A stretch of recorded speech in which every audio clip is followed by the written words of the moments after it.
Well, we'd like to document here on Top Line Sharron Angle and her races with cameras. This is her latest out in Nevada. So you don't have anything to say about Dean Heller's comments from last night? No answer from Angle.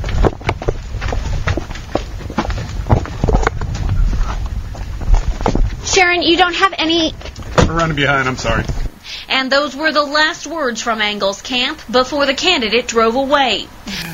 Just the kind of coverage you want on the local newscast. And in case you're keeping track of all this, that is only the second time that she addressed reporters since she got the nomination. The last one was exactly like that, running through a parking lot. But now it is post-politics time with Dan Balz. Is that the way to run a campaign? Absolutely. Yeah. run from the press at every opportunity.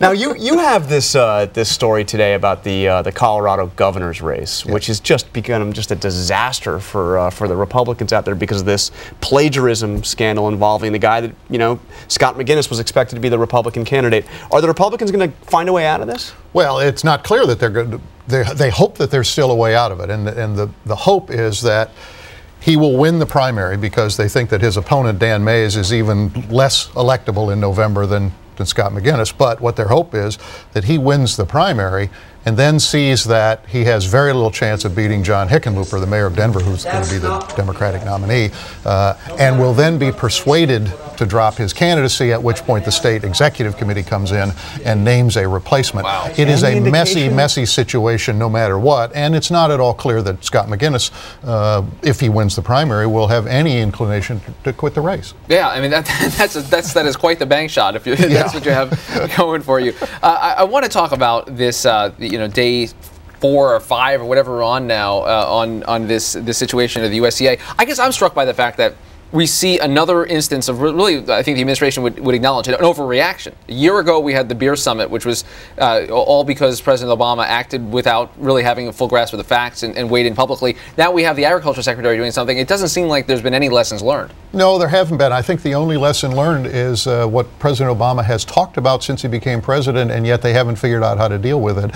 And that is this kind of constancy of the 24/7 environment that we're in, and this idea that everything moves so quickly, so everybody has to move quickly, and people suspend judgment and act before they should, and this was a classic example of that. And as you know, Tom Vilsack, the agriculture secretary, admitted today, and Robert Gibbs did in his press conference yesterday. So it is a painful lesson that they keep having to relearn.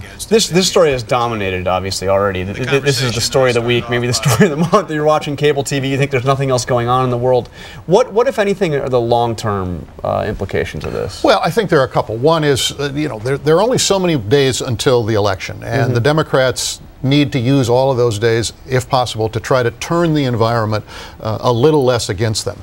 And every day they're not able to do that. Every day the financial regulatory bill is overshadowed by a controversy where they're on the defensive, causes them problem. I think the other and large point is, what do we do about a conversation about race? Yeah. I mean, the race issue now, and this is really the more important question out of this, the race issue continues to fester in this country.